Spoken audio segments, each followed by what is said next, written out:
Ladies and gentlemen, good day and welcome to the Q1 FY23 earnings conference call of Pricol Limited. As a reminder, all participant lines will be in the listen-only mode and there will be an opportunity for you to ask questions after the presentation concludes. Should you need assistance during the conference call, please signal an operator by pressing star then 0 on your touchtone phone. Please note that this conference is being recorded.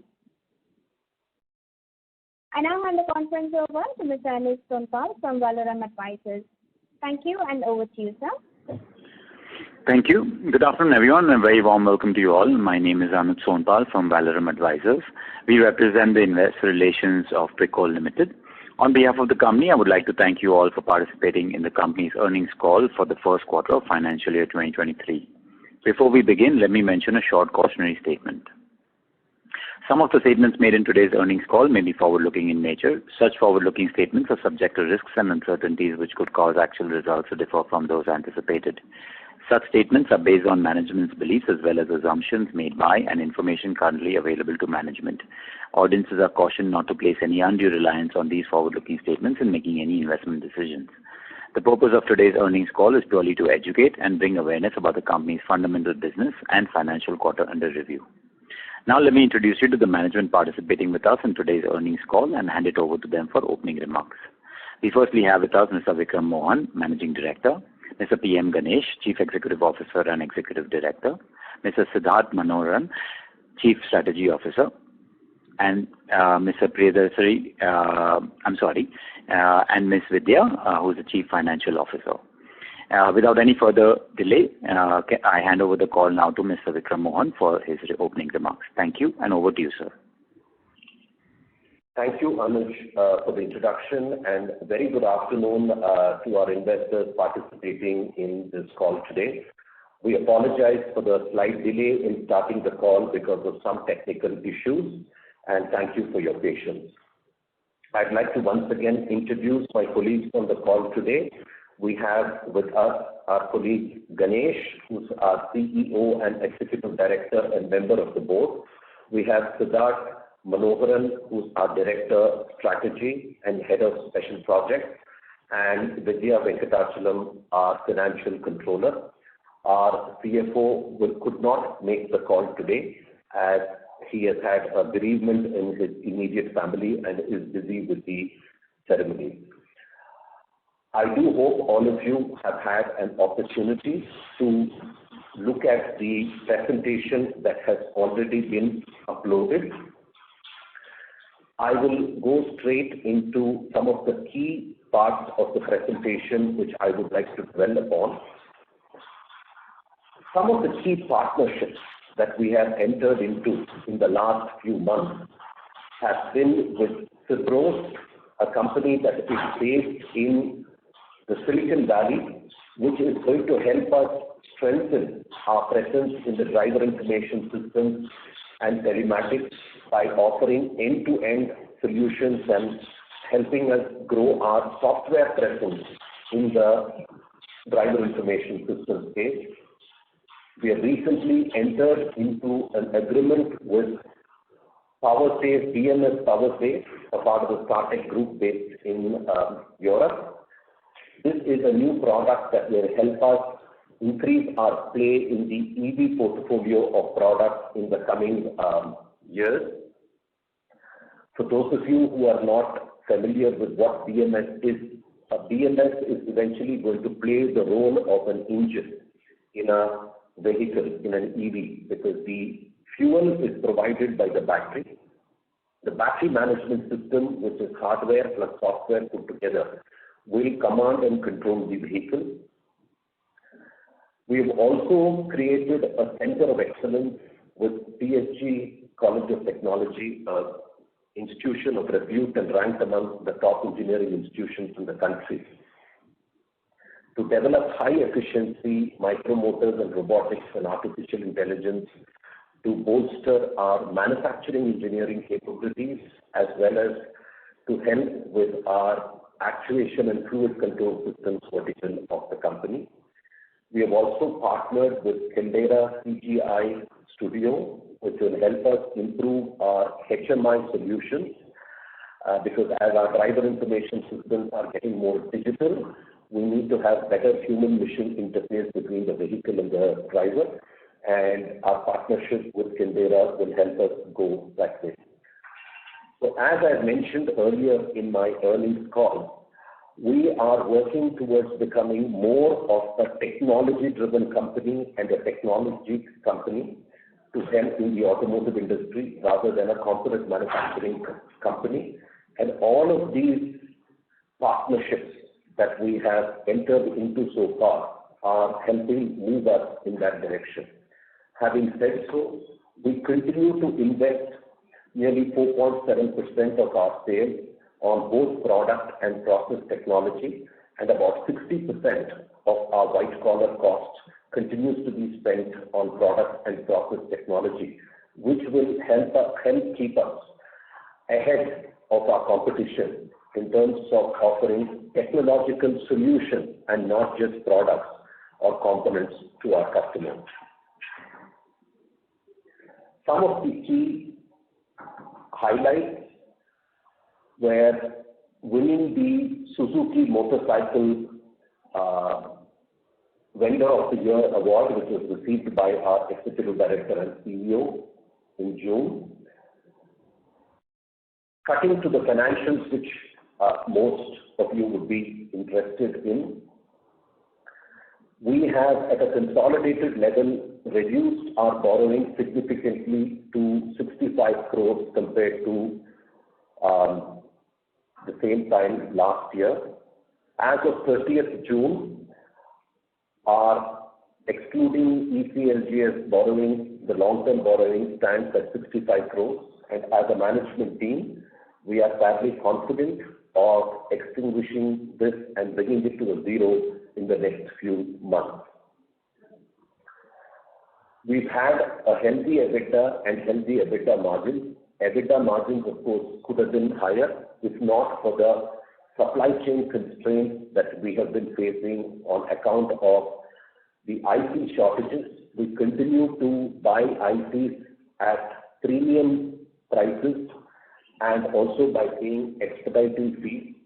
Part of these costs are offset and compensated by our customers, and part of the costs are being absorbed by the company, which has resulted in an EBITDA margin of only 11.8% on a standalone basis and 13.06% on a consolidated basis. These problems will continue to occur for another 2 to 3 quarters as per experts' opinion till supply chains come back to normal and demand come back to normal, until which the EBITDA improvement, while the team is working on, is going to be a little difficult.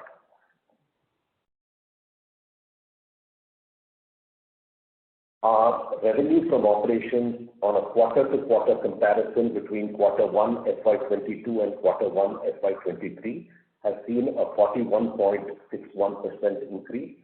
This is also on account of Q1 in FY22 having the second wave of COVID and resulting in partial lockdowns at that point in time.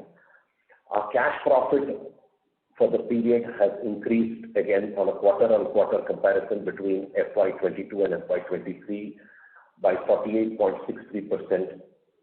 Profit before tax has increased substantially, and so has profit after tax.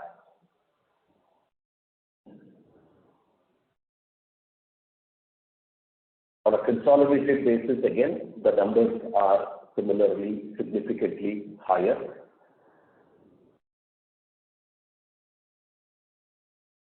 Our EBITDA for the first quarter on a standalone basis stands at 11.8%, and our total borrowing, including working capital, is at 138 crores, of which 65 crores are long-term borrowings. We have further reduced these long-term borrowings by about 40 crores in July, so our long-term borrowings as of today stands at 25 crores. And the management team is very confident of extinguishing the same in the next few months with cash generated from operations. On a consolidated basis, we have generated an EBITDA of about 13%, and borrowings continue to be on a similar note. We don't have any borrowings at any of our subsidiaries.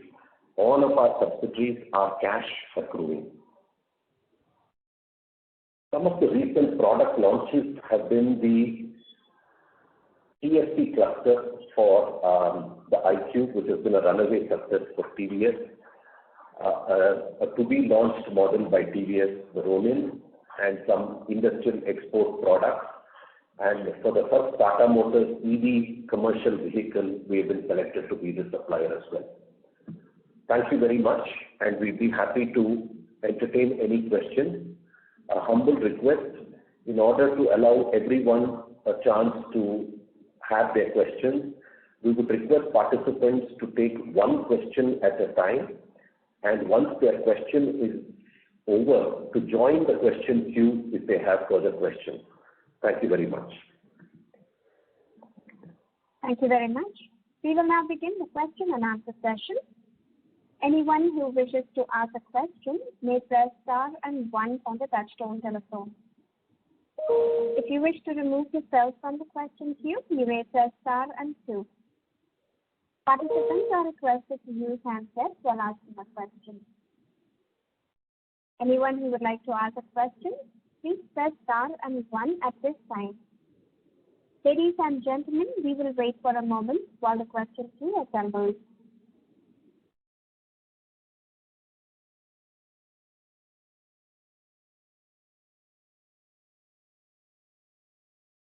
Anyone who would like to ask a question, please press star and 1. The first question is from the line of Jinesh Shah from Concall Commodities. Please go ahead. Hi, thanks for taking my question. I just had a couple of questions regarding our order book and our utilization levels.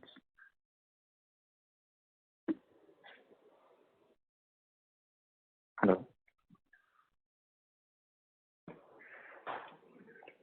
Mr. Mohan, we cannot hear you. Mr. Jinesh, I will answer your question. This is Ganesh here. Okay, hi. Hi. Jinesh, actually what we do is the capacity is created based on the customer requirement. How we generally work is on a 2-year horizon in terms of capacity planning. So what customer gives us is the indication for on a rolling basis for 24 months. Based on that, capacity is planned. Capacity is based on the final assembly operations, is what we do. In terms of backward integration, Pricol is a very largely backward integrated company. Depending on certain fluctuations in demand, if the demand is going to be high during the festival season, then we can contract it outside to our suppliers. Okay, understood. Okay. And regarding our order book? See, it is difficult to say what is the order book as such because OEM doesn't work that way. It is always on a rolling schedule that whatever they give it to you. So there is generally a 1-year month-on-month requirement from on a rolling basis for the month-on-month period for our material planning. That is how the OEM works. So there is nothing called as a specific order book position. But as we speak, the demand has been quite robust, and you can see the results in Q1. We have done more than 430 crores. Right. I'd like to further supplement what my colleague Ganesh has said. I hope I'm audible now, Mr. Shah. We have a very healthy order pipeline and a healthy pipeline of new products which have been confirmed as LOI from our customers, which will have start of production in various time frames over the next couple of quarters. So in terms of a new product pipeline and confirmed LOIs from customers, we have a very healthy pipeline. The headwinds that we are facing in the industry, which is the supply chain headwinds and logistics headwinds, will continue to hamper our optimal output, not just of us and OEMs. I believe we will be producing 10% less than what the demand is as was seen in Q1, though the demand is higher. purely because of these headwinds faced by our ultimate customers, which is our OEM as well as ourselves. And these headwinds are expected to ease off in between 6 to 9 months per industry experts. Right.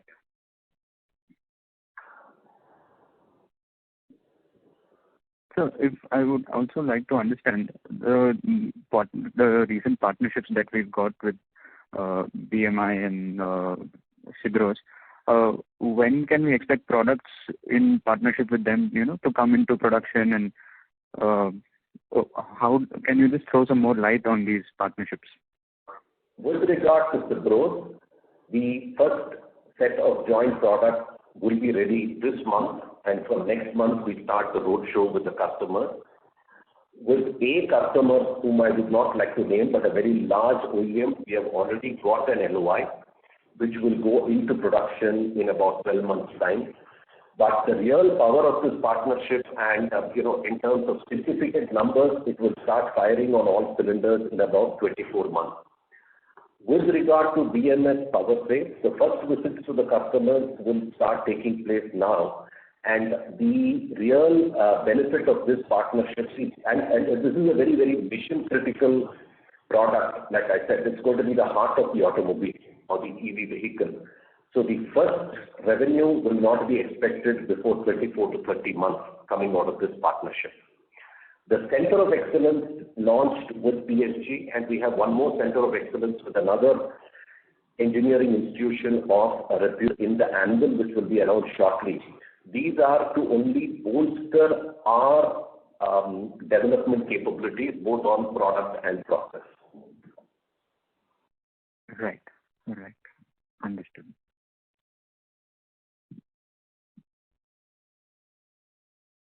Thank you so much. That's it from my side. Thank you, Mr. Shah. Thank you. Anyone who would like to ask a question, you may press star and 1. The next question is from the line of Vipul Kumar Anupchand Shah from Sumangal Investments. Please go ahead. Hi, sir. Thanks for the opportunity and congratulations for a good set of numbers. So, sir, my question is, what percentage of our turnover comes from driver information and connected vehicle solution segment and actuation, control and fluid management systems?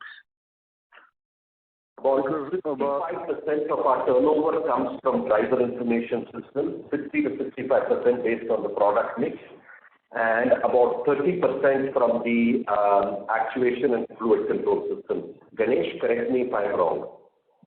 Yes, Vikram, I think that is the right number. So, sir, this actuation, control and fluid management system mostly will be in IC engine, right? Yes, it is in IC engine, but we are focusing more on the off-road vehicle, construction equipment, heavy-duty engines, which are not going to be disrupted by EV vehicles and exports. We do have a portfolio of about 130 crores, which are to the two-wheeler IC engines in the fluid management system, which over the next 5 to 7 years will phase out.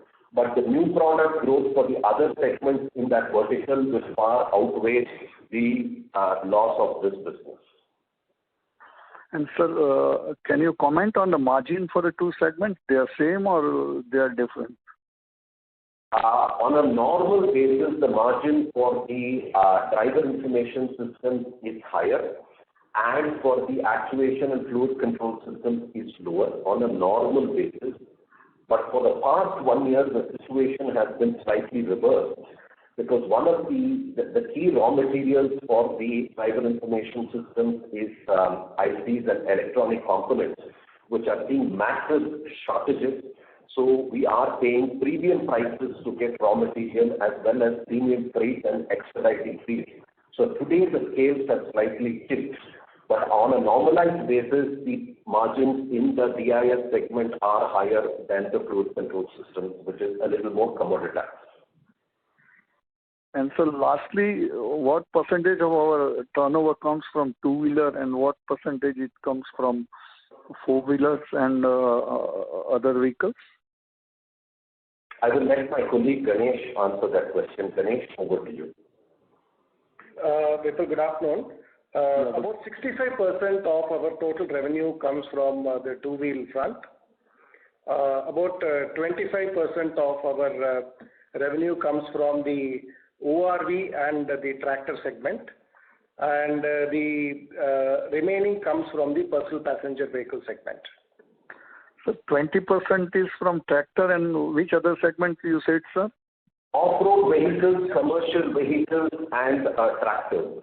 Okay, sir. I will just repeat, Vipul, if I'm not audible. 65% comes from the two-wheel front.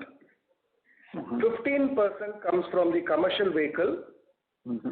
About 10% comes from the tractor and the ORV segment, and the remaining comes from the personal segment. Okay, sir. I have more questions, but I will join the queue. Yeah. Thank you. Thank you.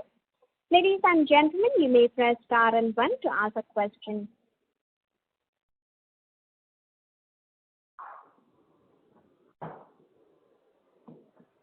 Anyone who would like to ask a question, you may press star and 1. The next question is a follow-up from the line of Vipul Kumar Anupchand Shah from Concall Investments. Please go ahead. So, sir, can you comment on the capex required for your recent partnerships? What is the scalability, and what type of margin we can seek from these products, competitive intensity? Then it will be really very helpful, sir. Mr. Vipul, this is Vikram Mohan speaking. We have estimated a capex of about 350 to 400 crores over the next 24 to 30 months in order to meet our FY23 goals, or Vision 2025 as we call it within the company, which will take care of all our new product launches and alliances. In terms of margins, we believe normalized margins for our business for this family of products should be between 14 and 14.5% EBITDA, as against the 11.5% that we are seeing today. This erosion in EBITDA will continue to be there for another year or at least 9 months before it improves, and as the new technology products also kick in, the margins improve. So that answers your question in terms of capex, anticipated capex, and also in terms of growth and in terms of margins.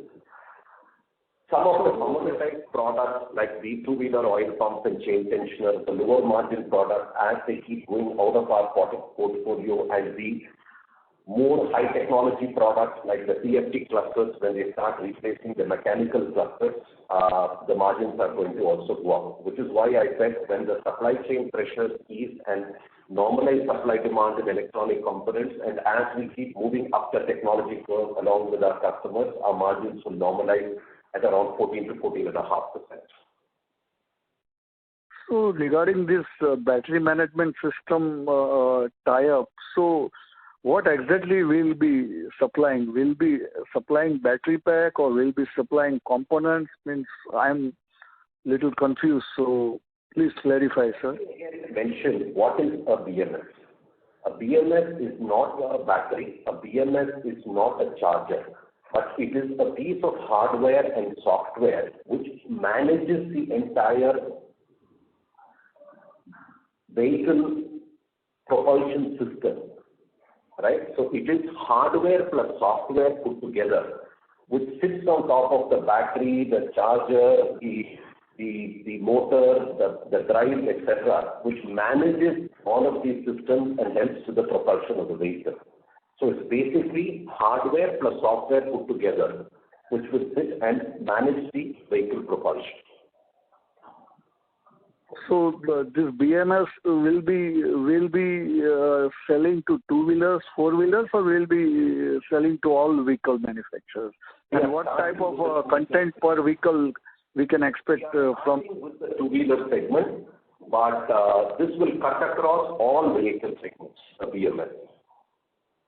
So in BMS, sir, what type of content per vehicle we can expect from this business once it becomes fully operational? We will be able to give you those figures a little bit later in the day because we just started work on the product along with BLS. Power save, yes. Okay, sir. Looks very promising.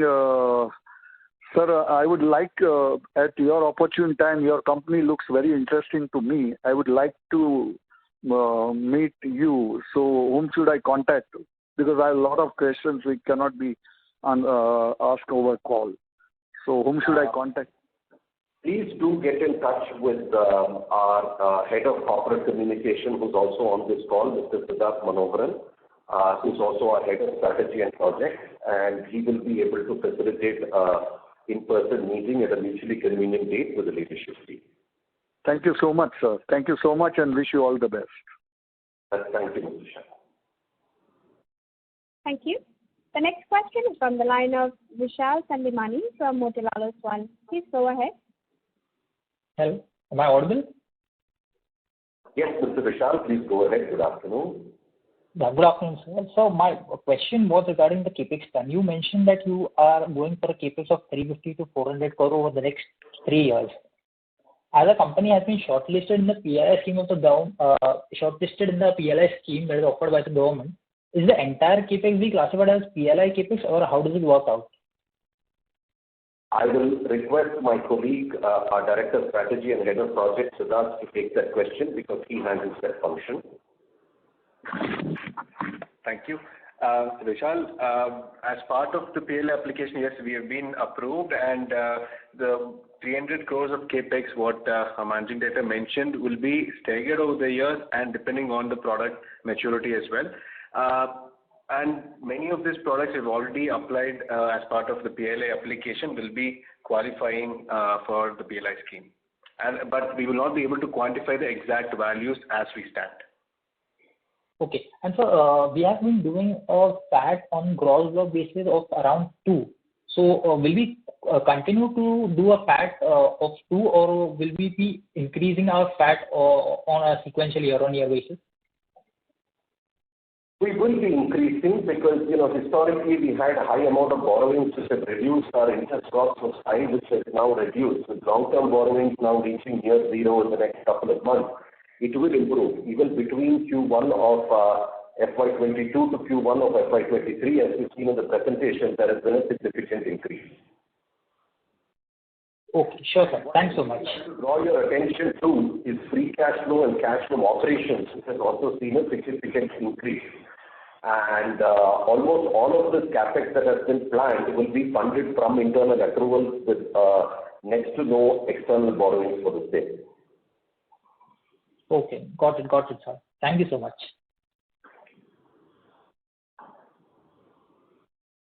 Thank you. The next question is from the line of Amit Mehta from Sunidhi Securities. Please go ahead. Yeah. Thank you for giving this opportunity, and the congratulations for the good set of numbers. You mentioned that you have a term loan of 65 crore and working capital loan of 74 crore on a consolidated basis. You also report the cash balance, during the half-yearly numbers. So can I know what is the cash balance so we know what is the net debt in the books? Mr. Mehta, actually, as we stand today, as I mentioned earlier, the term loan is not 65 because we have retired term loans in the month of July also. It stands at 25 crores. So now it's 25 crores. Yeah, it is 25 crores as of today because we have further retired term loans.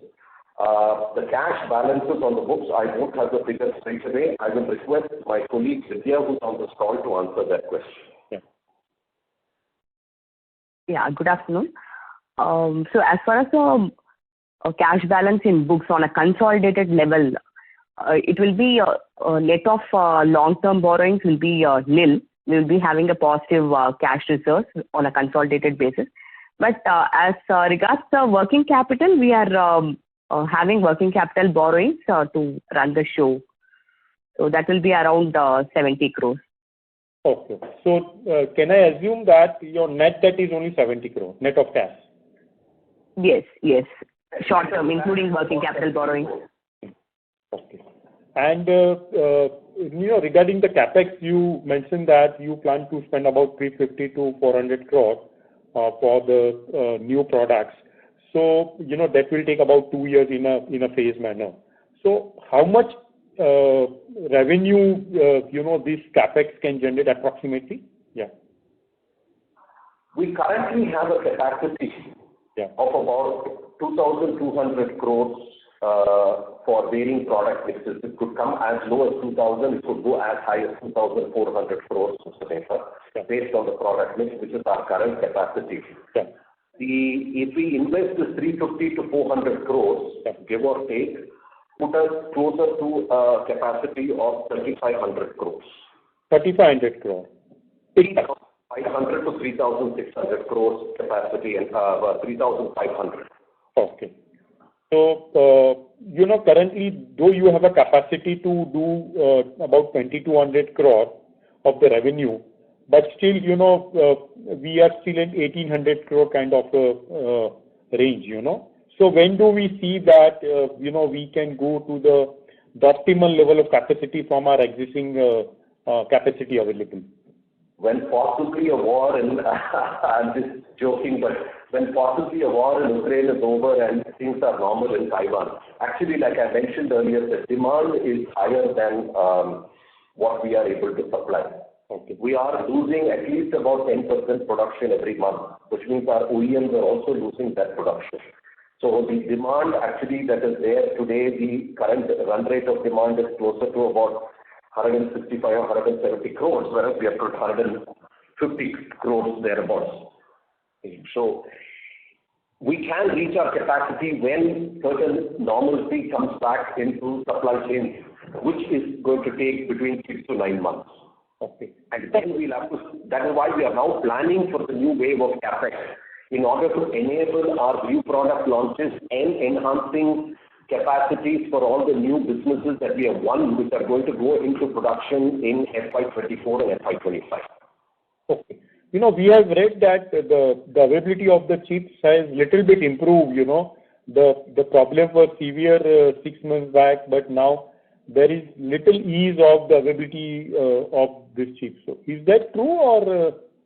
No, actually, if you ask me, even yesterday at the board meeting, my CEO and I were telling our directors, probably we are at the worst at this point in time. Q2 is possibly going to be the worst quarter for chip availability for the automotive industry.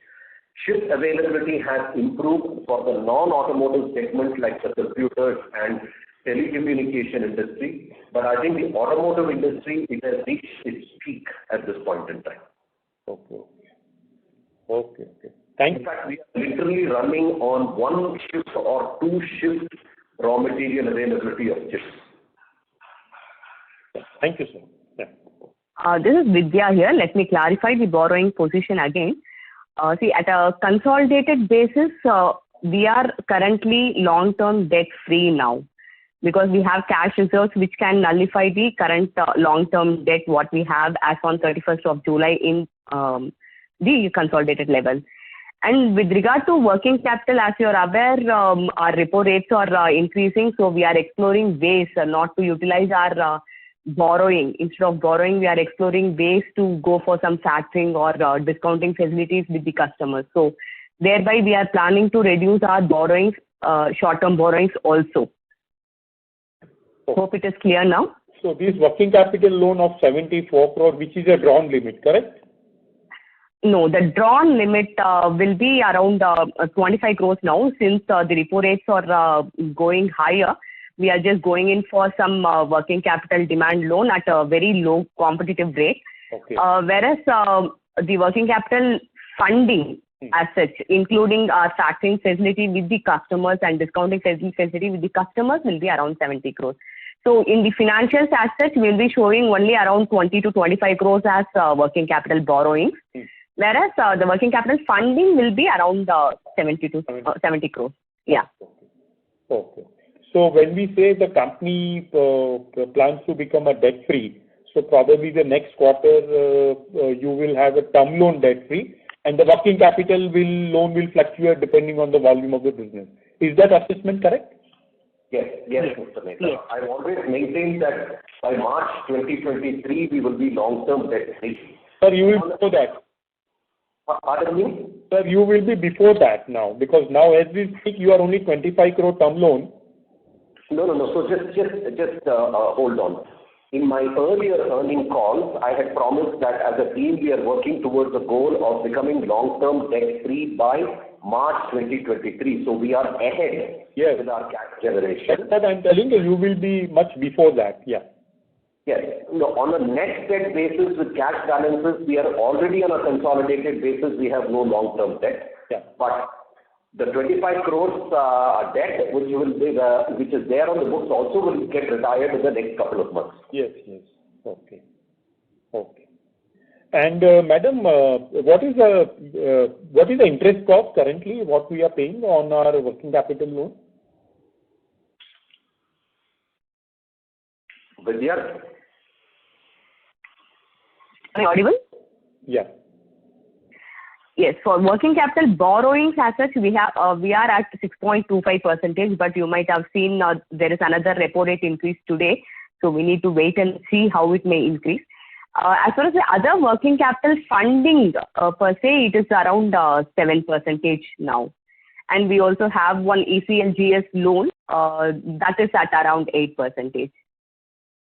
That is also towards the working capital. Thank you. I would request Mr. Mehta to rejoin the queue for follow-up questions. The next question is on the line of Jayesh Parekh from JMP Capital. Please go ahead. Yeah. Good afternoon, everyone. I have two questions.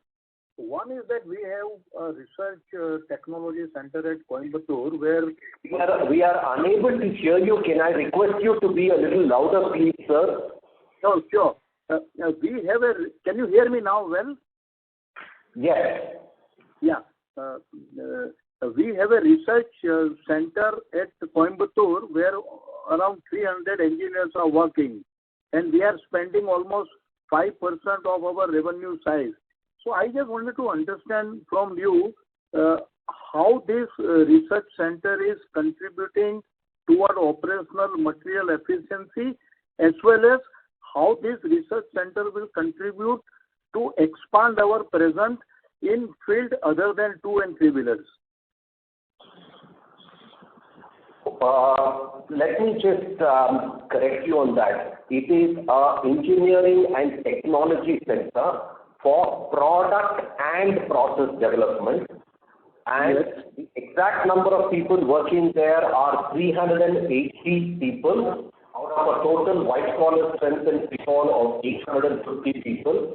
Out of our total white-collar compensation, about 60% is used for both product and process development. A lot of our new business wins with Tata Motors or TVS or Bajaj or Hero Motors has been because of the efficiency of this technology center.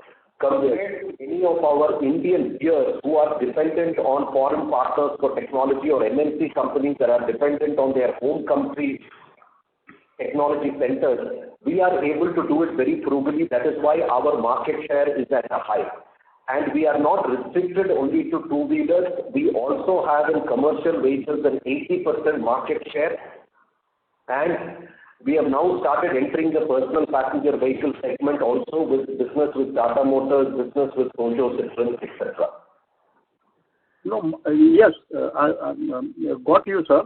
My point was that we have 65% content of our revenue is coming from 2-wheeler, and then rest we are there in all the segments, but 10% and odd we are there. So as a long-term planning, do you think that going forward this 10% presence can be double in next 5 years? Can I just include sir? My point is that now, like say CV, if we are there in CV as 10%, which is approximately 150 crores. So this kind of presence in 4-wheeler, CV, tractor, and off-road vehicle can be double in next 5 years. Yeah, but please understand, 2-wheelers are continuing to grow. ORVs are continuing to grow. CVs are continuing to grow. In two-wheelers, we are the world's second largest in TIS. In off-road vehicles, commercial vehicles, we are among the world's top 5. So we will continue to maintain that leadership position. In passenger vehicles, we are growing, but we will not be among the top 3 in India for strategic reasons. Because, for example, the European car makers tend to work with European suppliers like Visteon and Continental.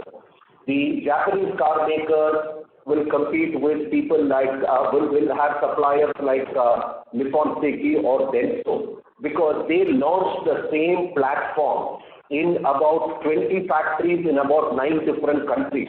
It is impossible for Pricol, being an Indian company, to supply across so many factories in so many countries. So we are focusing on such car makers where we can have a tactical advantage. So our focus will remain on these product verticals. Our focus will remain on two-wheeler, off-road vehicle and commercial vehicle segments, and tactical customers in the passenger vehicle segment, personal passenger vehicle, four-wheeler segment. Thank you. I would request Mr. Parekh to rejoin the queue for follow-up questions. The next question is from the line of Raghavendra Goyal from ICICI Securities. Please go ahead. Hello. Hi. Am I audible? Yes, Mr. Goyal, please go ahead. Yeah. So thank you for the opportunity. There's some clarification. So back in quarter third, when you disclosed your tech partnership with Cyprus, at that time you said that the capex you are planning was somewhere around 600 crores, and funding for the same was done to be through equity and a debt, a mixture of both. So I just wanted a clarification that the current 350 capex you are stating right now, is it part of the same, or there has been a change of plan? If you can please clarify on this front. Mr. Goyal, your voice was very, very garbled. We couldn't make out 75% of what you said. Can you repeat a little louder and slower, please? Hello. Is it better now? Hello? Hello. Mr. Goyal, can you be a little louder, Hello. please? Mr. Goyal, if you are on speaker, can you please come on the handset mode and ask your question? Your hello. audio is not... Yes, go ahead, please. Is it better now? If you can speak a bit louder, I think it should be better. Sure, you may go ahead. We will let you know how it sounds. Okay. Sir, I want a clarification. Back in quarter 3, when you disclosed about your technical tie-up with Cyprus Technology, so at that time you said your capex plan would be somewhere around 600 crores. That would be funded through a mix of debt and equity. So I just wanted an update or any clarification whether there has been any change of plan with respect to the same. There is been no change of plan, Mr. Goyal. The 350 to 400 crores is on a standalone or a Pricol standalone. We are working on 2 joint ventures, and if that culminates, then that will also entail a investment. But we are now still discussing what is going to be the partnership, what is going to be the investment, what is going to be the contribution by the joint venture partner. We are now talking of 350 to 400 crores in the next 24 to 30 months, which will be spent by Pricol outside of these joint ventures that are being envisaged, because that is still not concretized.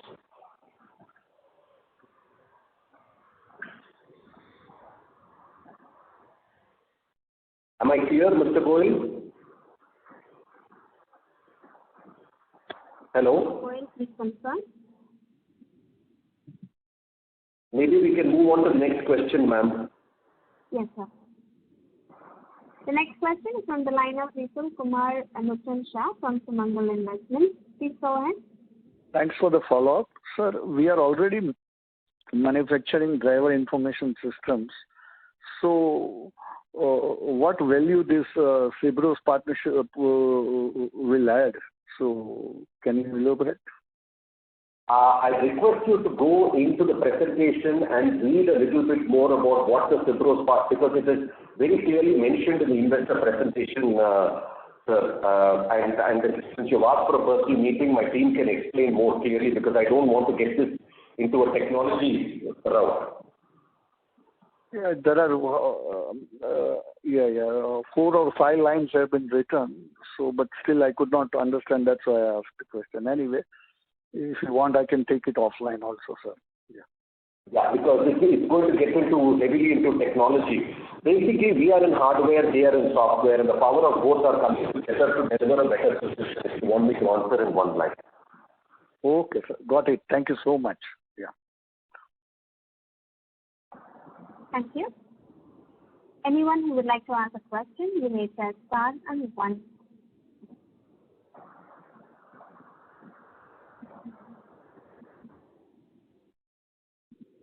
The next question is from the line of Tanvi Poddar from Mount Infra Finance. Please go ahead. Hi, thank you for taking my question. So, would it be possible for you to give some light on the kind of order book which you have currently? I think this was answered, ma'am, by our CEO and Executive Director. But like we said, we are capable of producing about 2,200 crores of business right now, and we are a little suboptimal right now. And we are creating capacities to go to about 3,500 crores over the next 2.5 years. And this is based on future LOIs and pipeline that has been indicated by our customers. Okay, that will be also my question. With regard to the order book, the CEO had answered the question earlier, how the pipelines work and how order books work in the automotive industry. Okay, got it. Thank you, sir. Thank you. As there are no further questions from the participants, I now hand the conference over to the management for closing comments. May I request our Director of Strategy to close this conference call, please? Thank you. On behalf of the management, we would like to thank all the investors and analysts who joined in today's call. We look forward to connect with you and in the future, and any queries, if you have, please reach out to us directly or through our investor relations partner, Valorum Advisors, for any clarifications. Thank you once again for joining the call today. Thank you. On behalf of Pricol Limited, that concludes this conference. Thank you for joining us, and you may now disconnect your lines.